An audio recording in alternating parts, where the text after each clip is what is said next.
அல்லாஹ் கேட்டுக்கோங்க, எனக்கு சொல்றேன். ஒரே ஒரு விஷயமே உங்களுடைய வாழ்க்கையில் இருந்தா போதும், அல்லாஹ் உங்களை பாதுகாத்துக்கிட்டே இருப்பான்.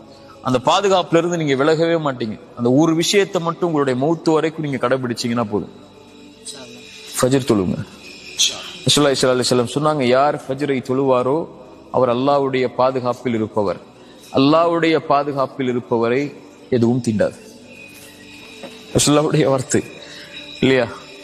காலையில எழுந்து அவன் அல்லாஹ்வுக்காக என்ற காலத்தை அந்த குளிருள்ள நேரத்திலையும் வெளிச்சமில்லாத அந்த நேரத்திலையும் நடந்து போய் அல்லாஹ்வுக்காக நிறைவேற்றக்கூடியவருக்கு ரசூலுல்லாஹி ஸல்லல்லாஹு அலைஹி வஸல்லம் சொன்னாங்க, யார் இரவுடைய அந்த இருள்களில் நடந்து கொண்டு பள்ளியை நோக்கி சென்று தொழுகை நிறைவேற்றுவாரோ பின்னூர் இத்தாமி யௌமல் கியாமா, மறுமையில் அவர் வெளிச்சத்தோடு வருவார்.